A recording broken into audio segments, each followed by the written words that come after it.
All right. Start over? So hit escape, yeah. Escape out.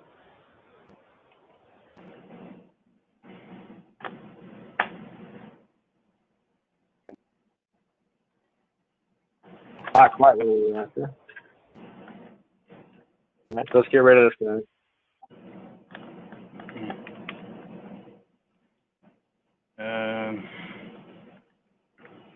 How do I delete this thing? Okay, so you can either go to your details tab and select it and use the delete in the method, or you can turn on your article mode and use an AutoCAD delete. Yeah.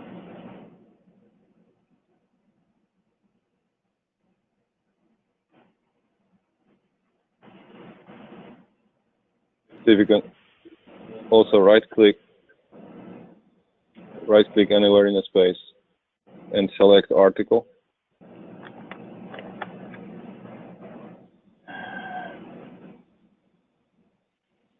What are you doing? Just hit the delete key, Steve. Okay. Or you can hit erase, either one.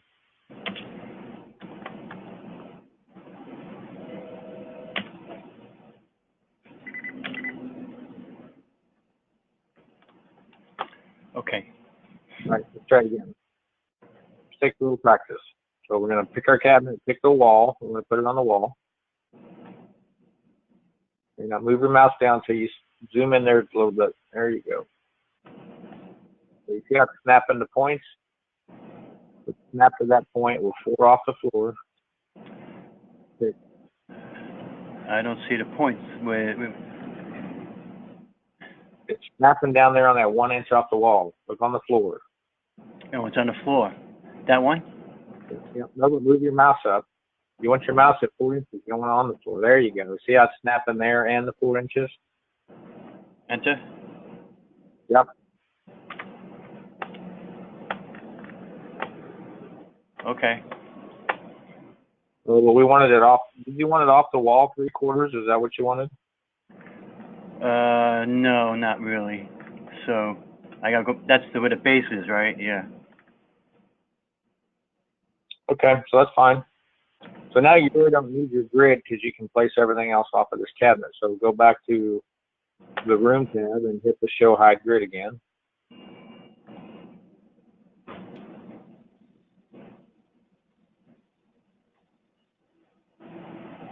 Show hide grid. There you go.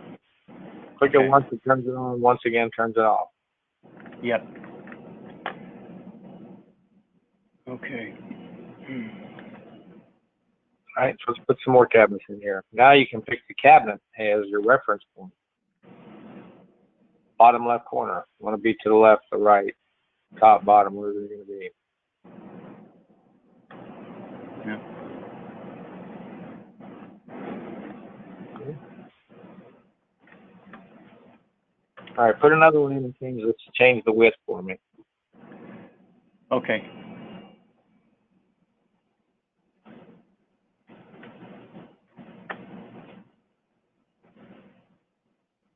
No, don't green check it. Oh, okay. Well, I can modify it right now, right? Yep, but now I want you to put one more in, and before you hit OK, hit the green check. I want you to change the width before you put it in. Okay.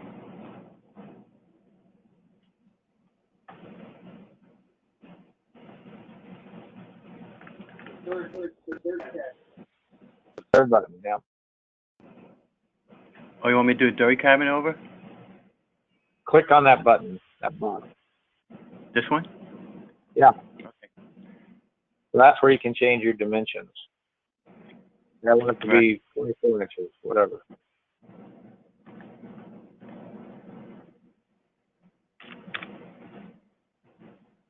Enter. Hit enter one time. You'll see how. Yeah, you'll see it changes then over there. Yep. Okay. Put some upper cabinets on top of those. Okay.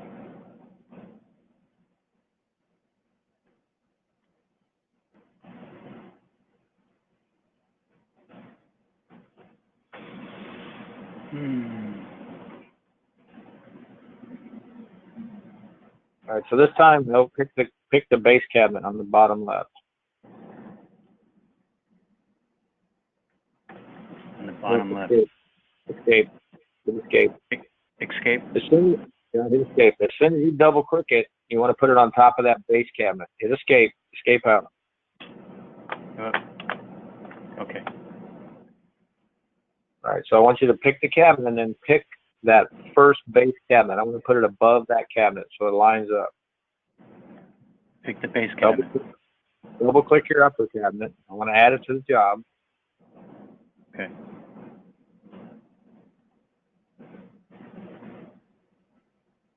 Right. Good. Now come back to the left. I'll put it on top. Distance 1 is how far up you want to go. You see it shows you positive number brings it up, negative number brings it down. How far above that do you want to be? Just green Okay, check now? on. Okay. Hang on. You see how it's not moved? Yeah. Click back in there where you got the 20 and hit enter. Oh.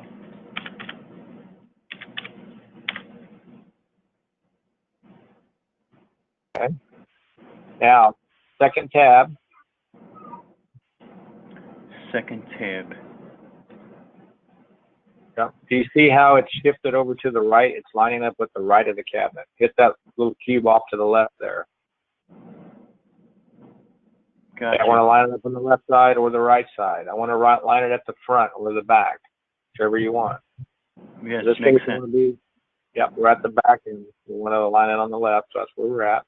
Let's look at the third tab up there. On first tab? Third tab. Third tab. 3. 1, 2, 3. Oh. Okay. Okay. This is where you can change your width, height, and depth. Right? Correct. All right. And then fourth tab, if you need to rotate the cabinet, you can rotate it around all 3 axes. All right. So once you've been through all 4 tabs and you got what you want, then green check it.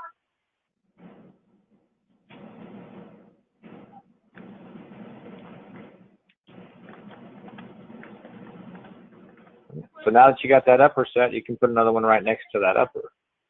Okay.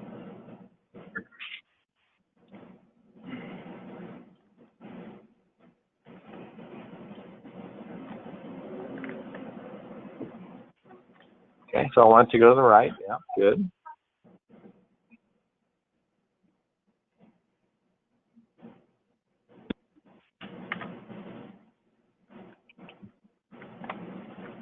Okay, good. Save your order for me. Save the order? Okay.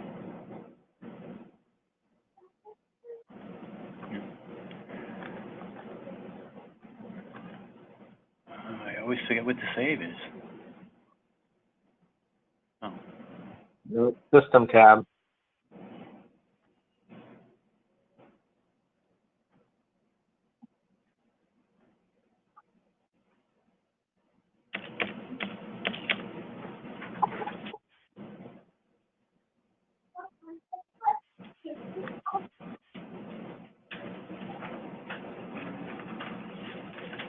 All right. Give me a plane, elevation, and a section now. Okay. Oh, wait a minute. Let's put a toe kick underneath there. Right.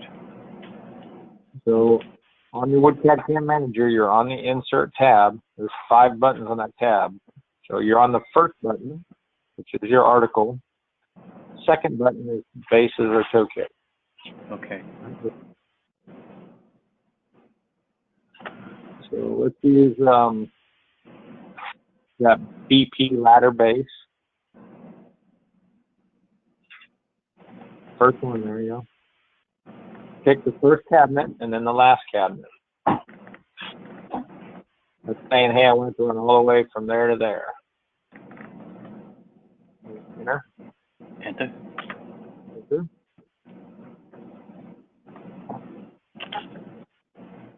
All right.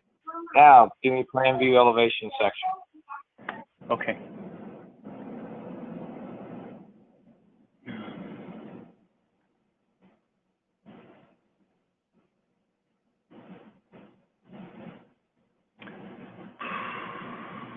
Drawing view tab.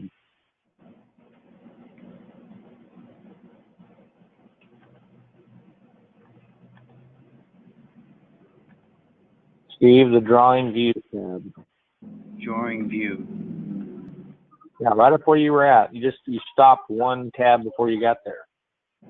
Oh. Keep going to the right. That's main data. Keep going to the right. Keep going. Okay. We're looking for drawing view. Yeah, I'm sorry. There you go. All right. Okay. So plan view first. Just window everything. There you go. Enter. There you go. Was the wall? What happened here? I don't know. Let's try it again. Try it again. You can do it from plan view. That's fine. Okay.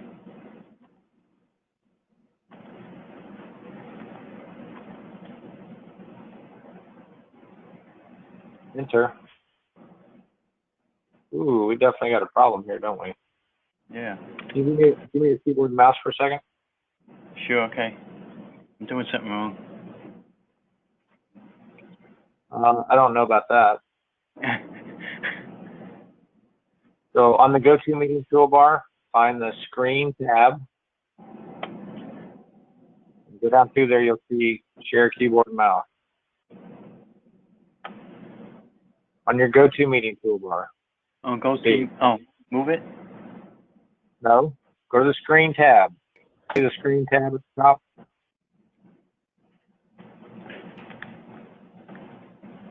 Oh, There's yeah. audio, screen. Yep. That one? You look down through. Yep. You look down through there. You'll see that you can share keyboard and mouse. Once you stop showing your screen. Oh. All right. So looking for share keyboard and mouse. Or it may say give keyboard and mouse control, something like that. Oh. Here it is. Okay. All right. So just like that.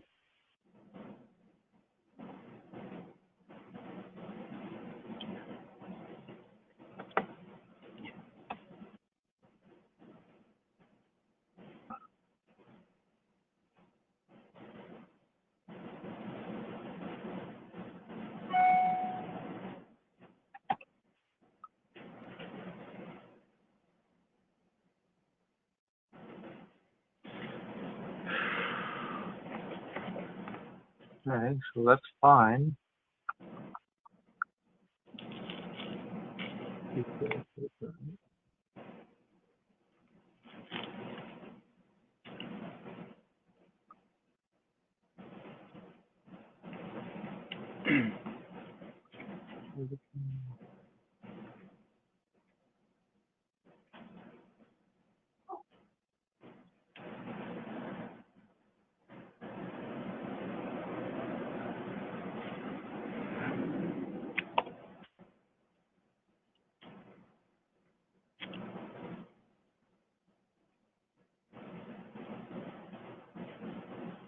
Does not want to give us anything. Oh, wait a minute.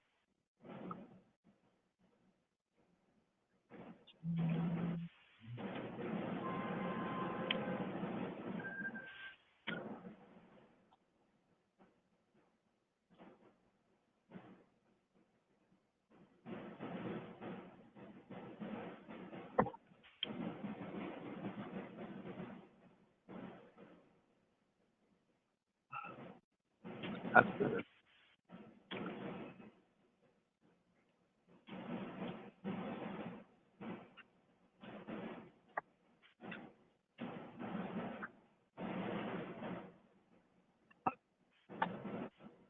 All right. You just had it set real low so it wasn't showing up. So let's do an elevation now. Okay. I got the mouse now again? You do. Okay. When you share your keyboard and mouse, you always win, so you can grab it anytime you want. Oh, okay. Let's see. No. drawing views. Create. Oh, I gotta do an elevation first, right? We've already done the elevation, so now we want to do 2D plan view and pick that 2D elevation as our selection.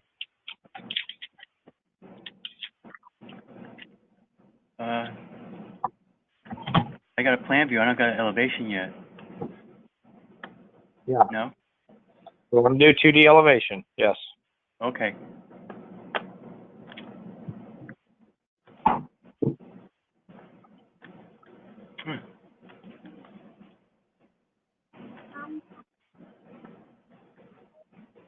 You want to select the plan view. No, you can't just pick in space. You got to select the plan view.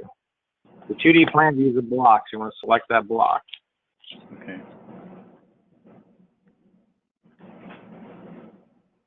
Okay, now set your marker down. Oh, now I remember. I'm sorry. Okay. Just close out of that.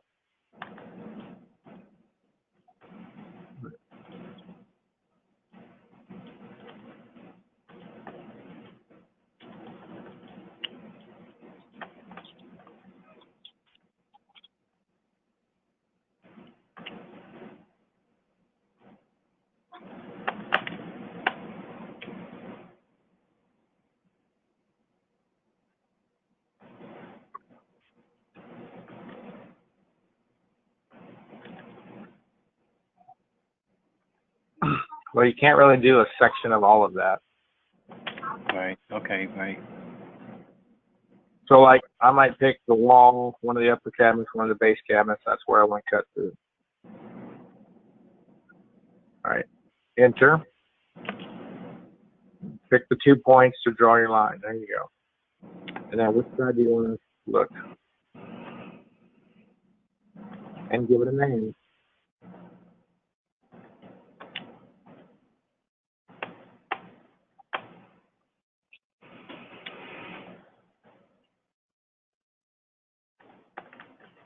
And we forgot the toe kick, so we want to add the toe kick.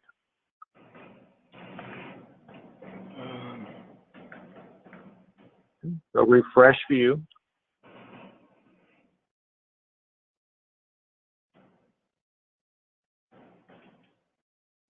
You're right. It's in the first drop down. Right. Right. No, you were correct. It was in that very first drop down. No. Oh. Got it. Just pick the block. Cut it anywhere. It's a block.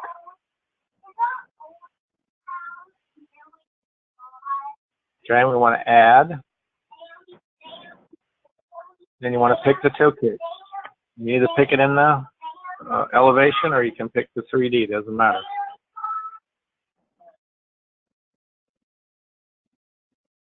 Try to grab the line on the end of it. There, you got it. You got it. Enter.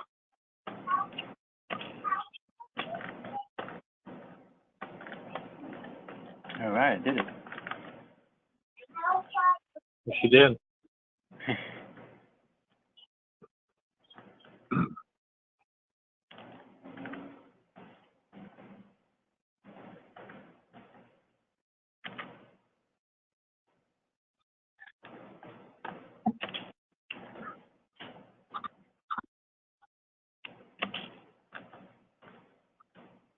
It's waiting for you to give it a section name, or you can take the B. Okay.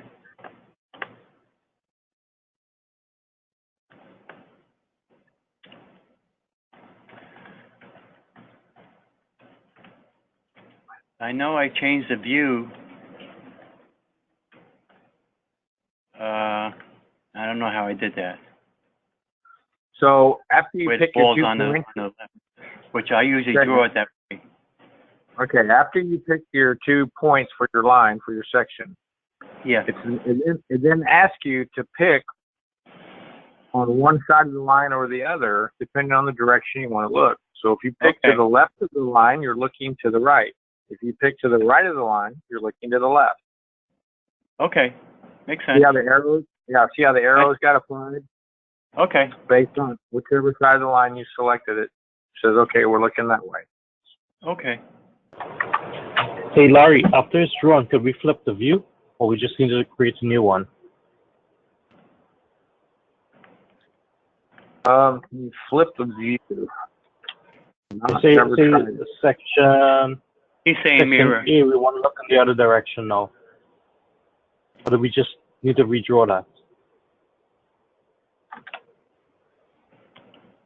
Let me add the mouse there, Steve. Let go. Sure, I'll go ahead. Okay. Uh-huh.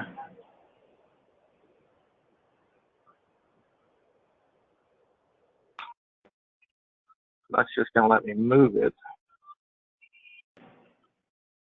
Ah.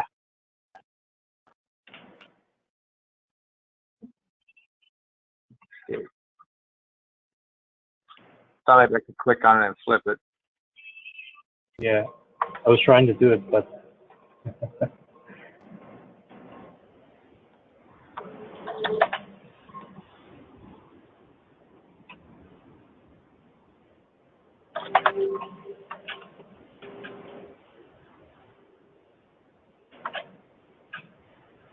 All right, let me just,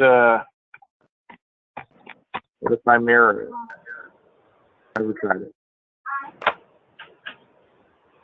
yeah, I try that too.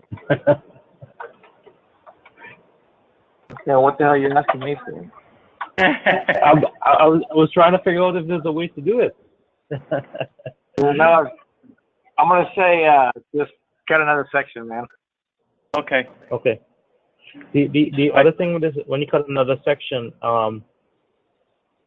section AA is used again, or used already. So the next one will be B, C, D. Is there any Okay. problem if we just use a new AA? If Yeah, no say we problem at already all. created one.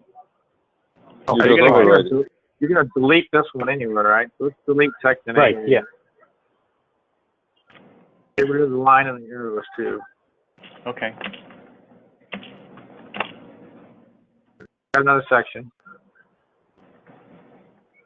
To this section, it's asking you to pick a name. Then you can choose whatever you want. Right. Yeah. I was wondering if there's any problem You're with right. using the same name. Okay. Okay, right here now. After you pick the direction, Yeah. pick on that side of the line. Side. Yeah, pick. So right here, it's asking you for the section name. Type in A again. So I could just use back A. Okay. Yeah, you can type in A there, please. Okay. And hit enter now? Yes, sir. Okay.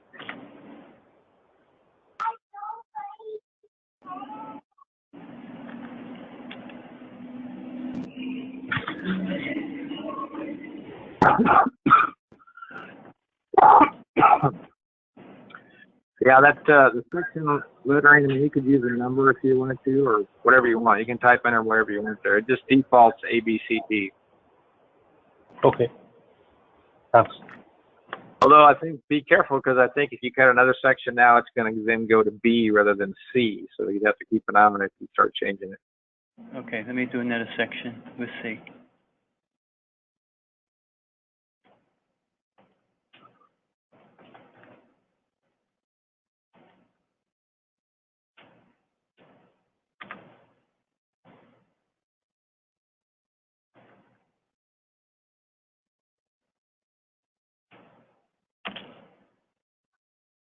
See.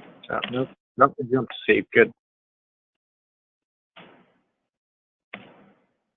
But you can call it whatever you want.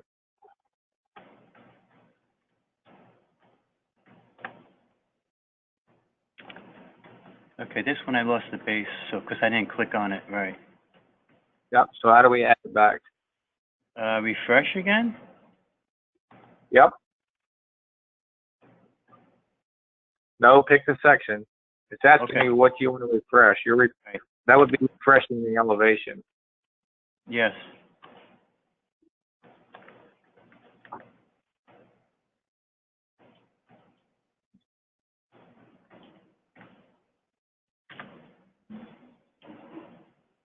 Well, you didn't pick the. So you want to refresh, pick the section you're going to add, and then you got to tell it what you're adding. Go pick the toe kick so you can add it. Okay.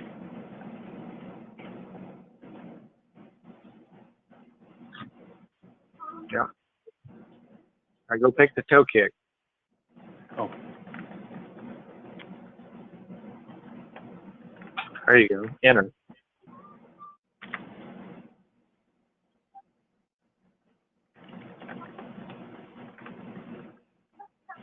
Okay.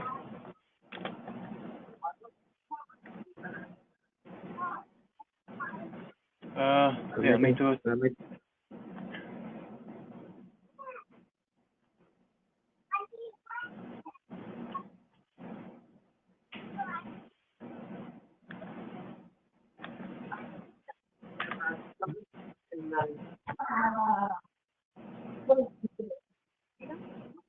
So if you pick below the line, you're going to be doing a cut looking up. If you pick above the line, you're going to be a cut looking down.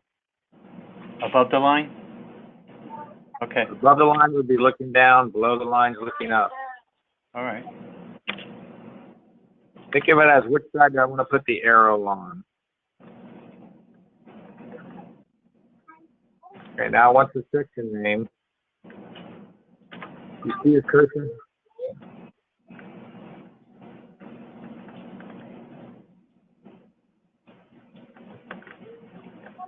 That got.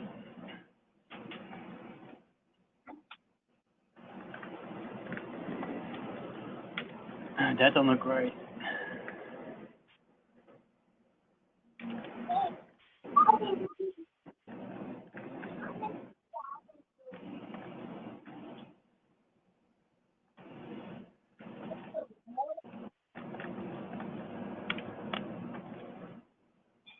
What do you want it to do? What do you want it to look like? I usually go looking down at something, Okay, that's looking down at it. but the wall's not there, and it's reversed. It's usually like this. Gotcha. So, okay, gotcha. So you want to draw your line when you do your section the other direction, right to left. Okay, I'll just do this over. Yeah, this has to do with which direction you draw the line. Yeah.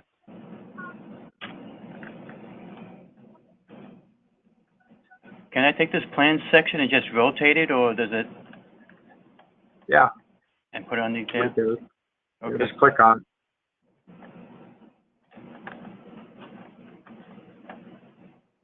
So grab the grip.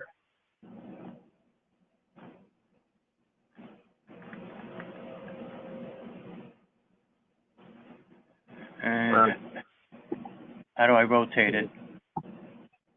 Oh, you're doing it. So space bar, when you grab a grip, space bar determines what you're doing. Hang on, let go of the mouse. Okay. So when you grab it the first time, it defaults to a move. So you can get it. Come here. So what's to move? But if you use your space bar, you can cycle through the options. So one space bar.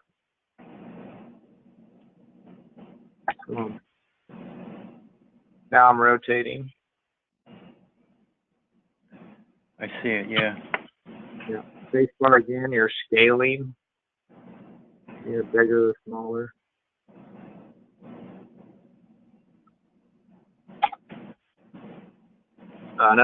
Next space bar is mirror. And one more space bar and you're back to move. All right, go for it. Okay. I have a question here, Larry. That's common for all grips. That's the way they work. Go ahead. Because you are scaling that view, quite often we do one-to-one views detailing of certain sections. And let's say we would like to show in one-to-one view where is corner of this cabinet. Let's say corner of door and side panel. Okay. Any quick way to show this like in a blowout view? No, so what you want to do in that case, you just Or- want to zoom up on like an isometric view and show a detail, right? Or we just do it in paper space, basically.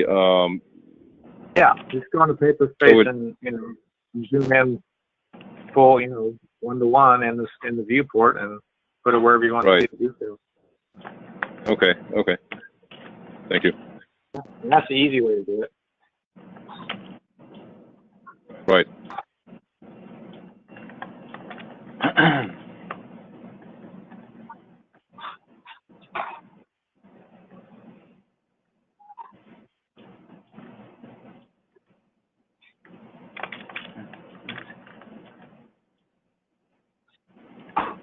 What are you trying to do now, Steve?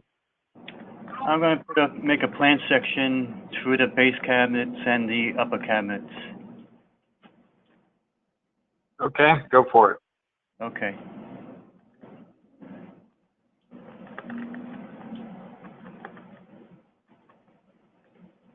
Remember, if you want it flipped around, you got to go draw your line right to left, not left to right.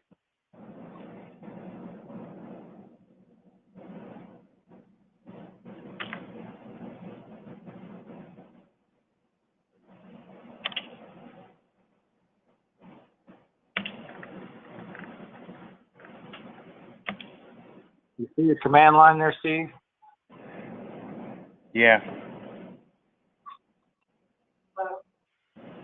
So it's asking you for a section name.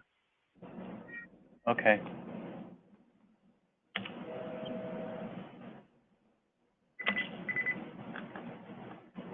Yeah.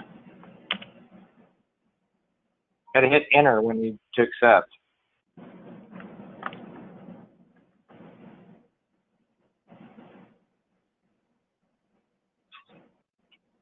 F8, turn your ortho off. How come it's going off to the left? I missed cabinet too. Because you drew it left to right. You drew the line left to right. You got to draw the line right to left if you want it to go the other way. Okay. I'm going to do it over.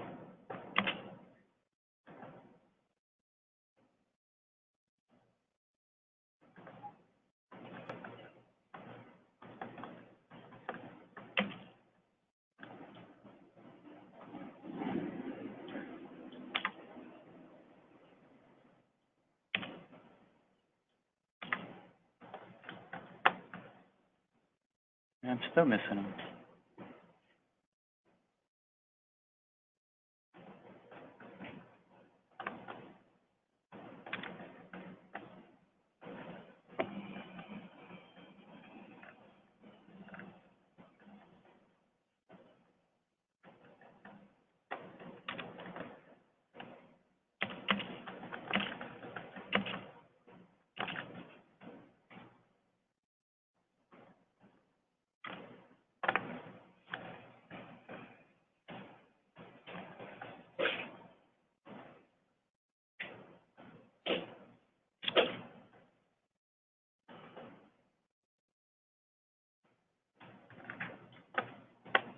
I'm going to do it again.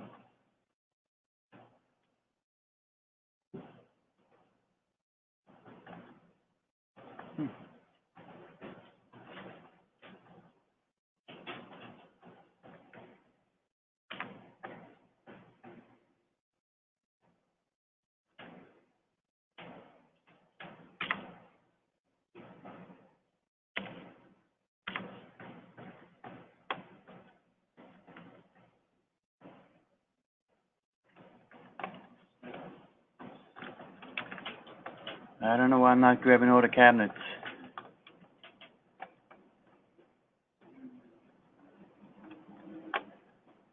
All right, do the top.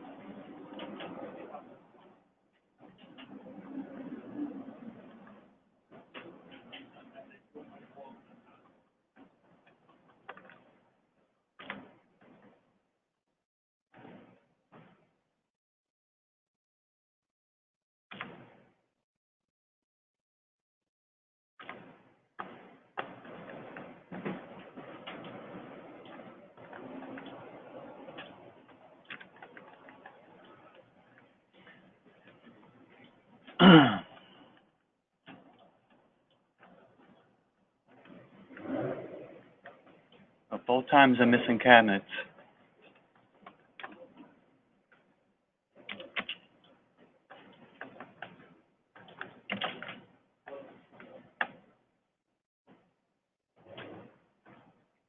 Yeah, it looks like you're deselecting, buddy. I'm not Let selecting me, them. can you let go for a second? Let me try. Sure. I'm not selecting them right.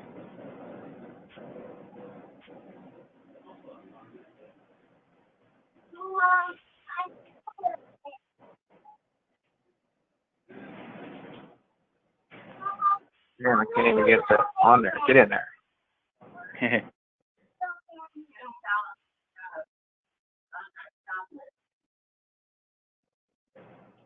Okay.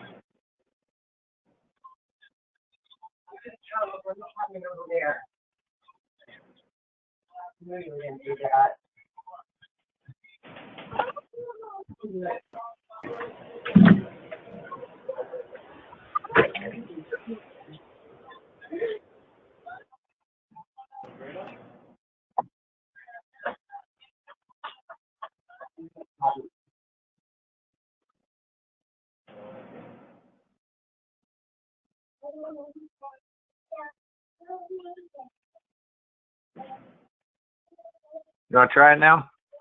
Okay.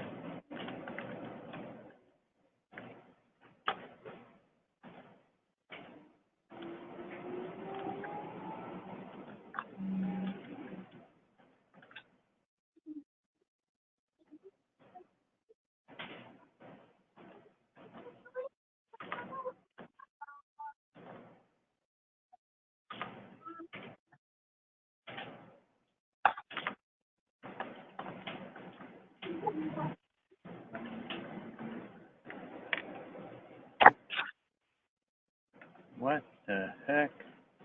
So that time you picked above the line. Look, either draw left to right and pick above the line, or draw right to left and pick below the line.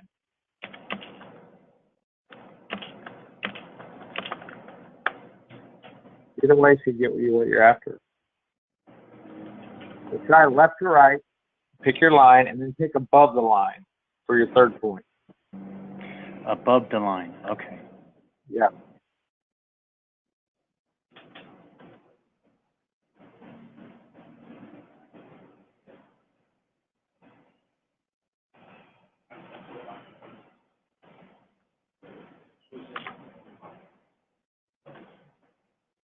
If you're going to go right to left, pick below the line.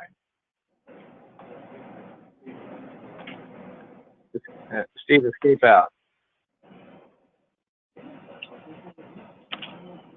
Steve, can you hear me? Yeah. Escape out? Stop. Escape out. Okay. Get rid of that line. Draw your line left to right. Okay. For the third point, pick above the line. Okay? Okay, above the line. Yep.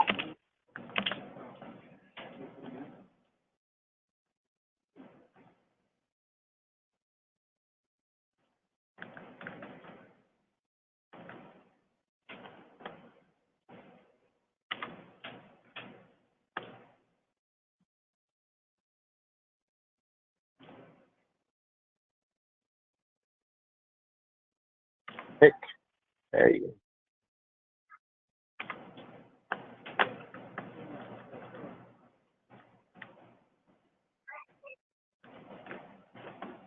Well, I did not know what button you're hitting, buddy. Are you actually picking a point for the third point? Let me grab your mouse. Okay. Okay. We want to create a section. We want the wall and these two upper cabinets, Right. or whatever it is you want. Right. I'm done selecting enter. So now I'm going to pick my points, right? Correct. Left To right. to right. I picked 2 points. And you see this is now saying select point on upper side of section. I'm going to pick a point up here with my mouse. Just picking a point. Now it wants to know what do you want to call this section? You can call it anything, right? Right.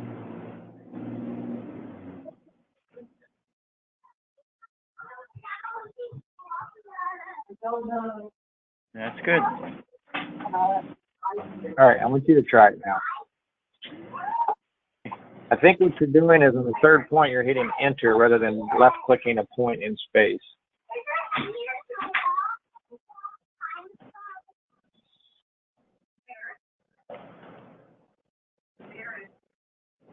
Left click. Okay, enter, you're done selecting.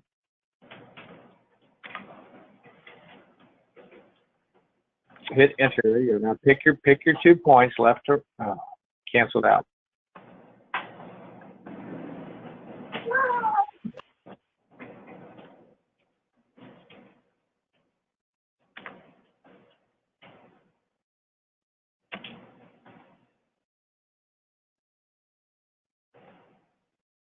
Now pick a point above the line. Use your mouse and pick a point with left click above the line anywhere. Pick point.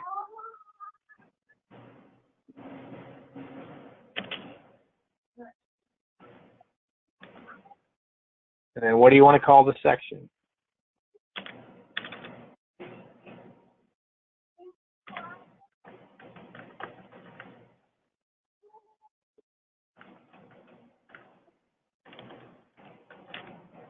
Still.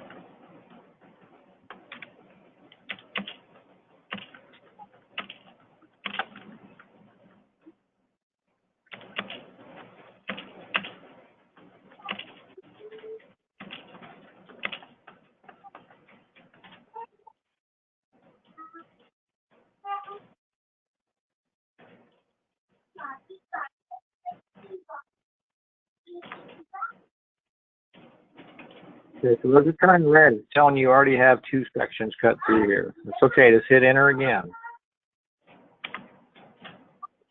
Pick point. Pick point. Pick another point. Enter. We'll put a number, whatever you want. There you go. Okay.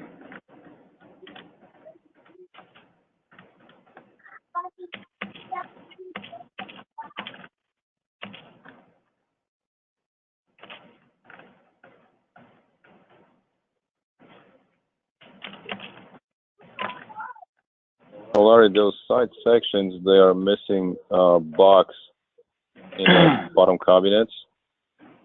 And then I believe we set up that cabinet should be 3/4 away from the wall. And they are flush on the wall. Okay, yeah, you put them flush on the wall. You can move them away from the wall. But didn't we, when we were placing cabinets into on the walls, didn't we set up 3/4 spacing between cabinets and wall? We did, but he selected on the wall. He said that's where he wanted it. Oh, okay. All right. So now the only box are missing from the cabinets.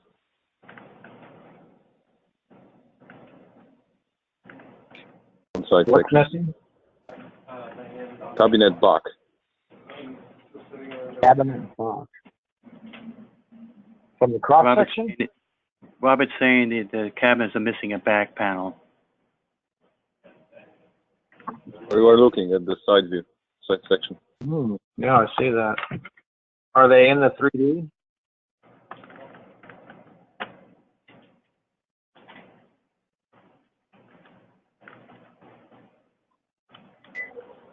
It looks like it was turned off and saved somewhere, saved back to the library, but it was.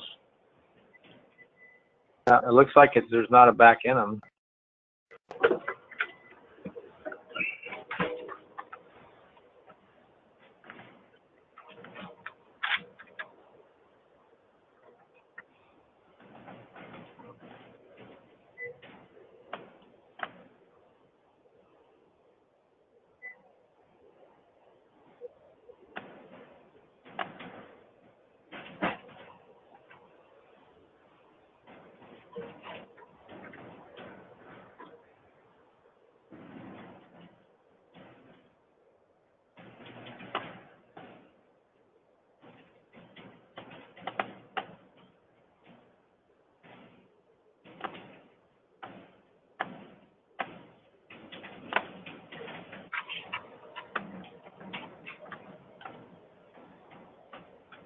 Patience.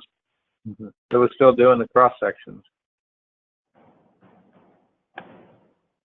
I was putting backs in the cabinet. That's fine. You just have to wait till it gets done updating all the sections too. There's a little blue progress bar in the bottom right when after you draw it back in. Oh, cross. Go ahead and do another one. Okay.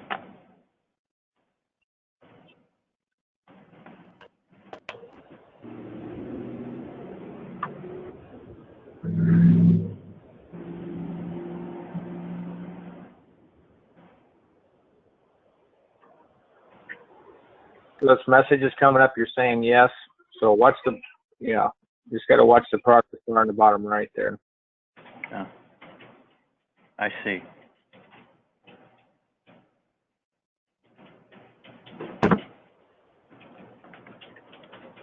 I can go to the next one.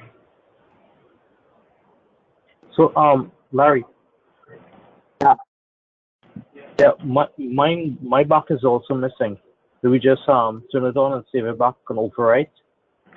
Yeah, so it looks like it got turned off when we saved it back to the library. When we're making those modifications, just turn it back on and save it back to the library. It's just this one cabinet, it looks like.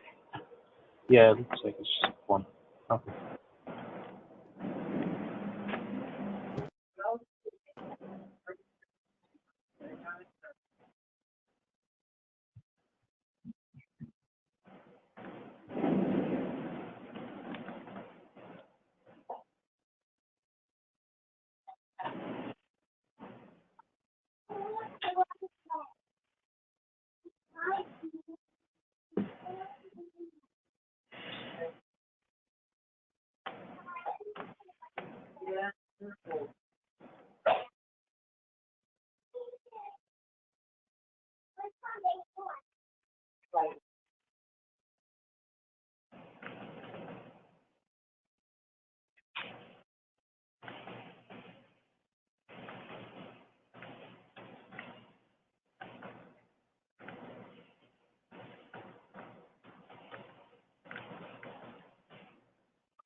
Starting to make sense for you, Steve?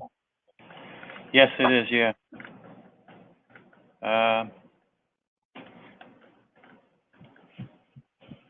We decided we're probably going to use our own text for dimensioning and stuff like that. We're not going to use Okay. the quick texting, quick dimensioning. All right. That's fine. You can do that. Let me see. Can I just hit DL here? Yeah.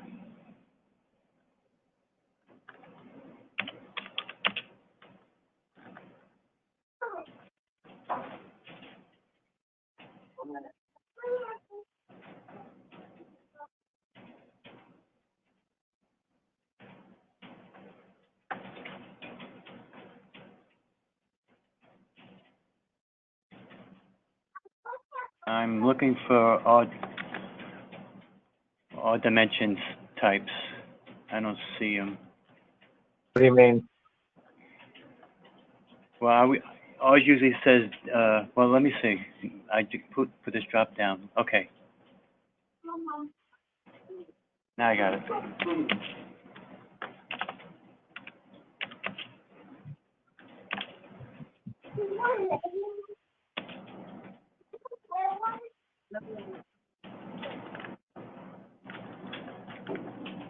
Yep, that's more like it.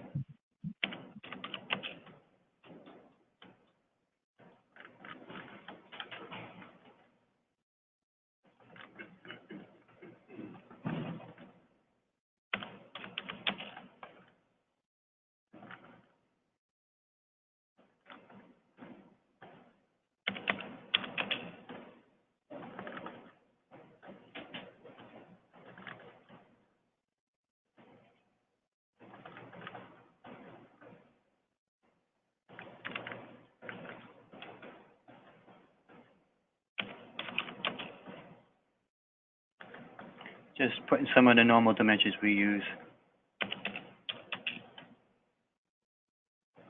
Yep, no worries. Okay.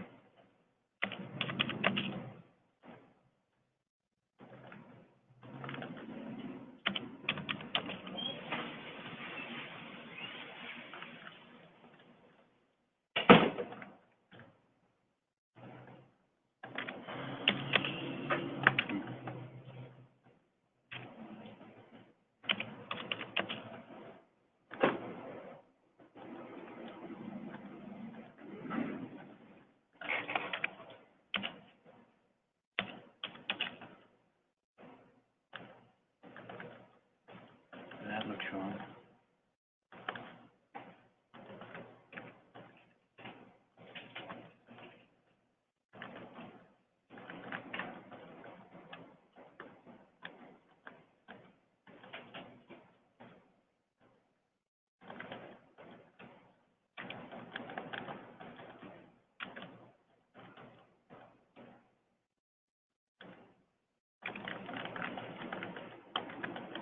All right.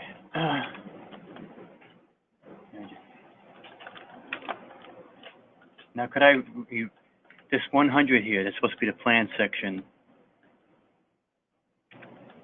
How do I modify that to look like our fonts?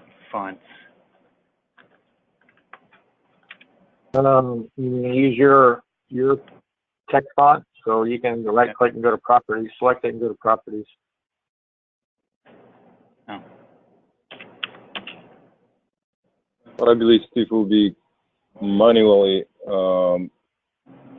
marking up our sections like we do right now. I mean, you can change the default. I believe that's tied to whatever dim style you have current when you do it. So.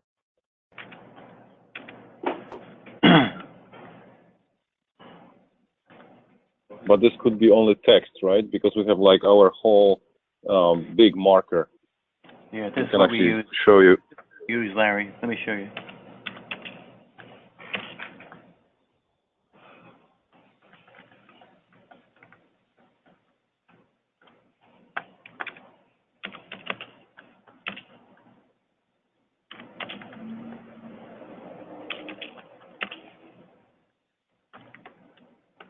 Now I got you. So yeah, I mean, if you want to keep using that when you place that, you can always just escape out before you place the text and won't place it at all. Okay, but this 100 it's attached right to the section. So how do I remove that? Okay, so over here in your properties. Okay. Right here? See here. No, that's just a layer. It's on. Right. Scroll down to your properties. There's a place where you can change it. Scroll down a little bit. You see right there, there's the 100. Just backspace it out.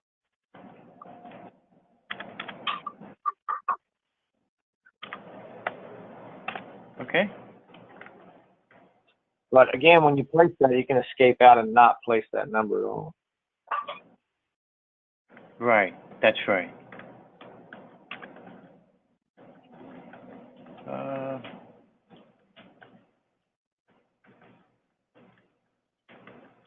Literally, you're in AutoCAD, Steve. So whatever, anything you're doing, you can do in AutoCAD. You can do. Yes. Okay, that's the easy part. So, yeah, that's the tedious part to me. You're right. Not to me. Okay. Anybody else have any more questions for Larry? I mean, we should put a countertop in here. I mean, that would be a simple AutoCAD feature, right? I could just put a top right in. Well, are you going to cut the parts for the product? Well, sometimes it's stone, so like 1.25 inch thick stone top. So would I just draw that in manually, or? I mean, we have some We have a contiguous product where you could make it, a 7 top, put it right in the 3D. Okay, let me try that. All right, so we'll switch to an ISO view so you can see your 3D there. Okay.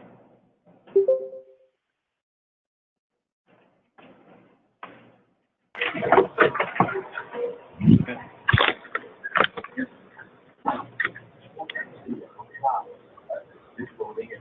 Going a long way. Okay. All right, so over on your WoodCAD Cam Manager where you normally get your articles, right now you're on the second tab there, that's the bases. Tab? Oh, move your mouse down to the manager. Okay. For your library. Section 18. Alright, so why not just put it and then go into the layer and turn it on or isolate it or you also need it to if you're trying to organize to know what view you're looking at. But the print you don't need to print just because the work out. But it's all layers. Steve, can you hear me? No, you're breaking up back. What do you want me to do? There's definitely a lot of background noise.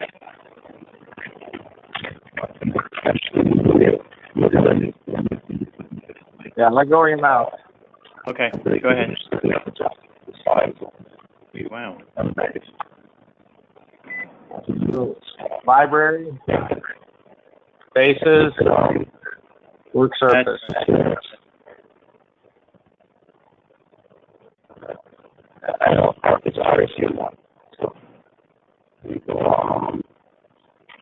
These are probably work fields.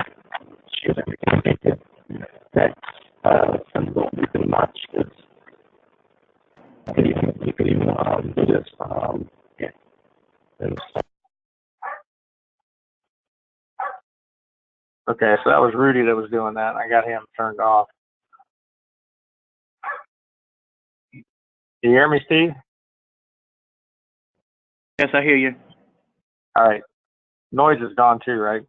Yeah, it is gone. It was, it's Rudy's phone. Something wrong with his phone. Okay. All right, so these inside of here, these are just work surfaces. I think they're set up to 1 1/8 or 1 1/4. The first one is just raw. Second one is finished left. Next one's finished left and right. Next one's finished right. And so, like, if we wanted the left and right one there, you can select that. Mhm. And this is, these are the, when I draw this in, this is what I'm going to get. It's going to overhang the front this much, back that much, left and right that much. But you can click in here and change these to anything you want. So let's say I wanted a 1-inch overhang left and right. Mhm. So you can click in there and change those. Okay. And I want 1 1/4 at the front. Okay. And of course, these can be set up with a variable, so you can change them every time, whatever you want to do. But you can just do it on the fly too. Yeah. And the back is always, well, normally 0. Yep. So just double click that guy up there and pick the first cabinet and the last cabinet, and we'll just extrude that part over there. And of course, you could assign a stone material to it or whatever you want. Double click where? The article in the list.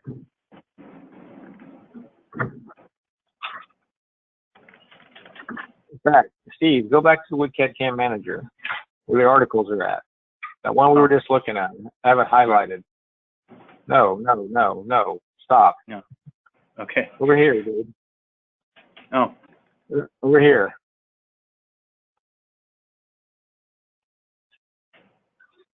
So pick the first article and then pick the last article. They're associated to the articles.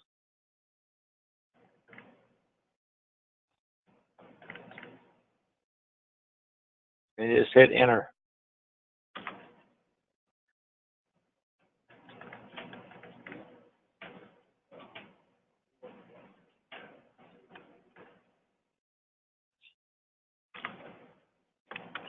then naturally you want to do that before you did your plan, your elevation, your section, all that, but of course you can refresh all of those with that top on it. Drawing views tab.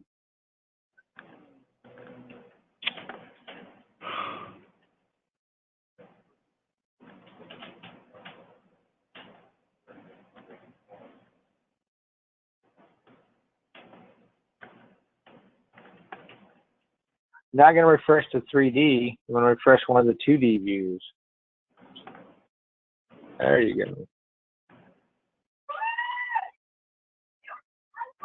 Now in this case, you want to pick the top out of the 3D because that's the only place it's at.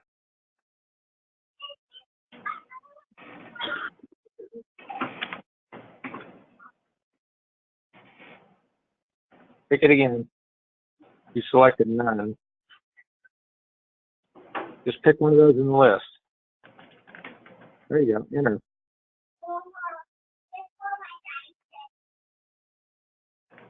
Enter. Hit the enter button. I did.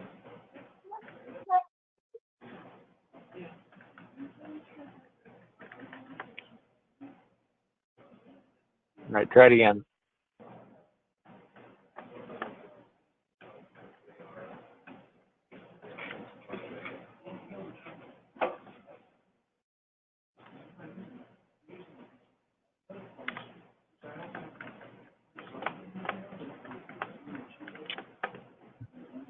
Yep. Must have been too soon. So you want to refresh the view. Which view am I refreshing? I am refreshing the plan view.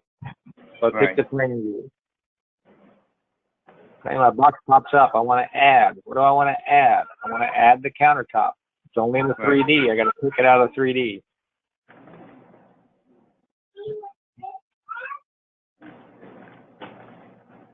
No, you're not picking it. When that box pops up, pick one of those items in that box. Oh. Select the top. Select the top. All right. Enter.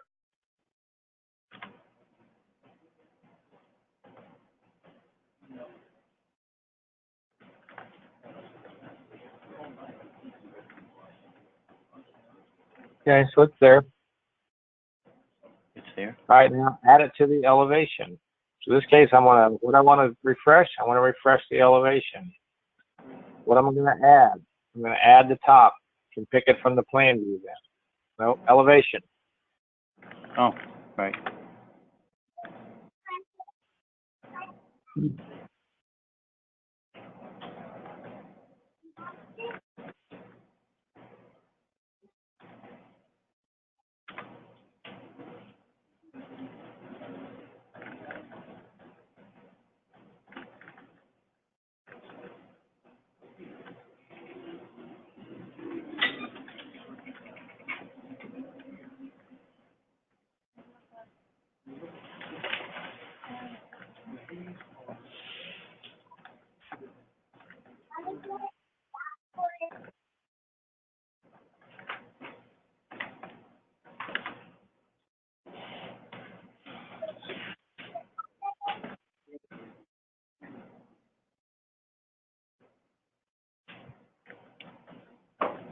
Didn't get it.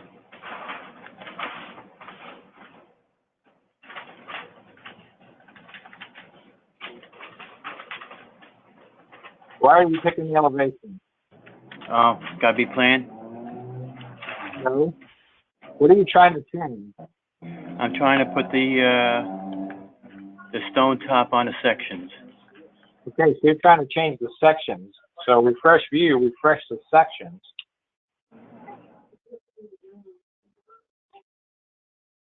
You're doing a refresh view. Pick the view you want to refresh.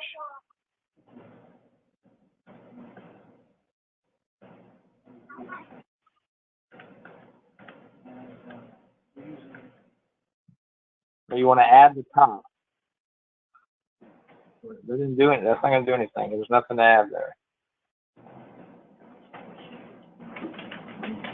Refreshing the section. I'm adding the top from the elevation to my section. Enter.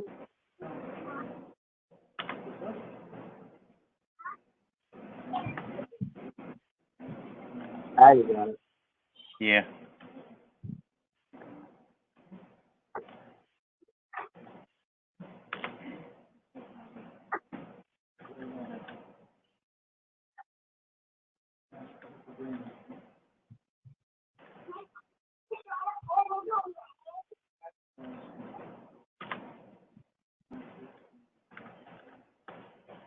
Okay. Are you sure? I think so. And of course, you'll save yourself a lot of steps if you completely engineer the elevation, meaning all the cabinets, the wall, the toe kick, and all Yeah, the countertop, I did. pillars, everything that you want, and then do your plan elevation section. You won't have to keep adding stuff and refreshing. Yeah. But you certainly can. If something comes up, because that does happen, architects change their mind, and hey, we got to get that stuff, right? Change order.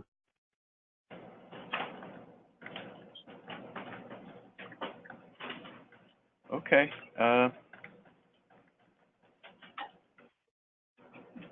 We just continue with dimensioning and Yep. And then, of course, once you've done all that, paper spacer, right? that's correct.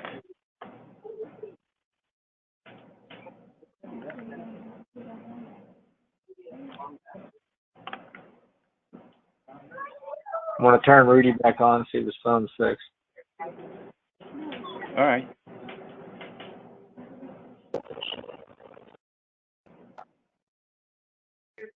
Are you there, Rudy? Can you say something? Yeah, yeah. Wow. Your phone is yacked, dude. That's one. You sound like Princess Leia when she was wearing that voice box thing.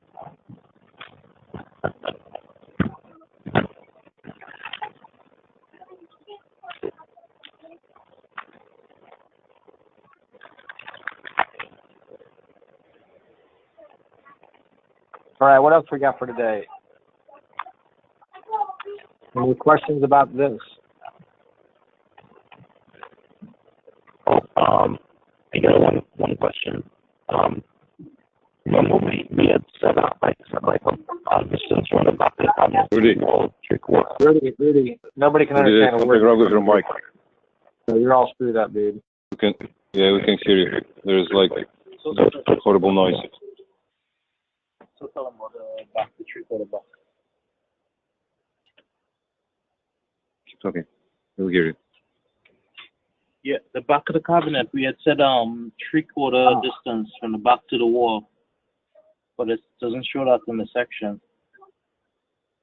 Oh, Well, Steve placed it on the because wall. when he it's drew on it, the wall, he okay. said he wanted to put it on the wall, so that's what we did.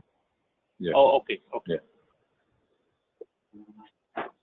Yeah, if you want to see that, then you place it away from the wall, right?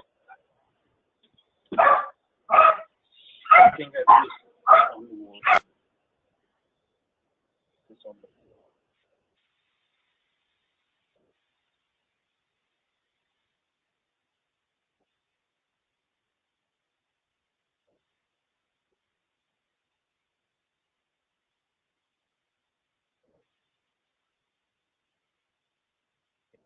Yeah.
Right, sorry about that.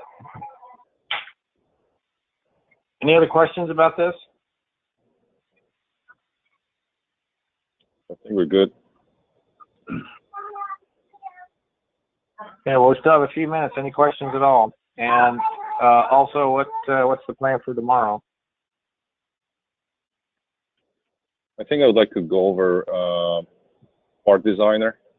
I would like to create, for example, some generic fillers and save them in the library.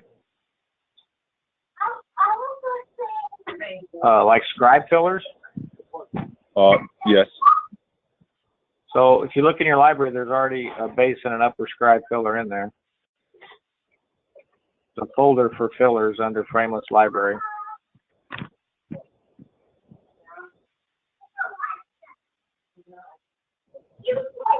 Can I grab the mouse for a second? Here, I'll just switch to you, Robert.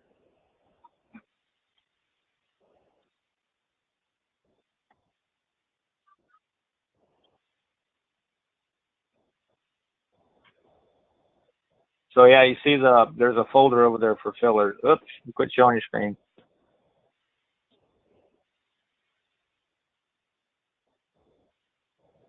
Oh, I turn it off? Show your screen. You can stop showing. There we go. You see in the library, you're in the Frameless Library. You've got base units open. Do you see that there's a fillers category?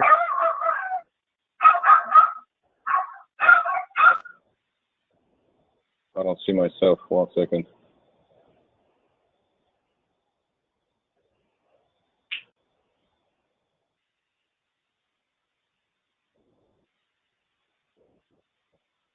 Oh, okay. Sorry. Got it. You see them, right? Yeah. I'm sorry.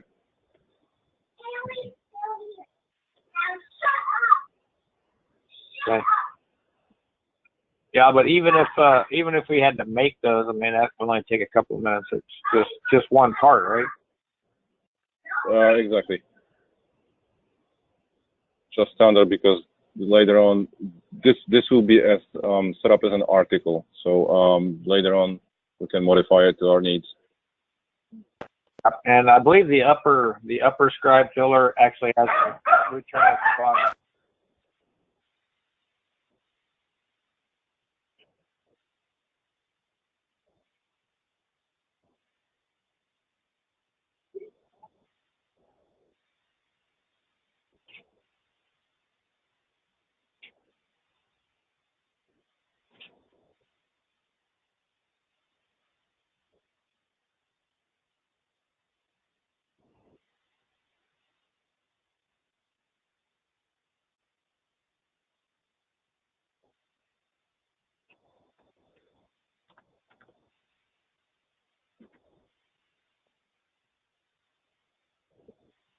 So yeah, they're just scribe fillers. You can place them against any other article just like normal.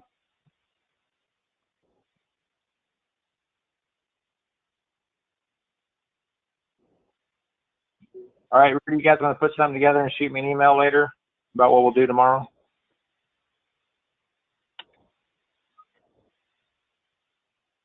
Rudy? All right. Okay. You can hear. Yeah, we'll compose something. Yeah, just Something put your together. head together and yeah, here's what I want to do for tomorrow. And then Rudy, shoot me an email for what we covered today. All right, I'll let him know. All right.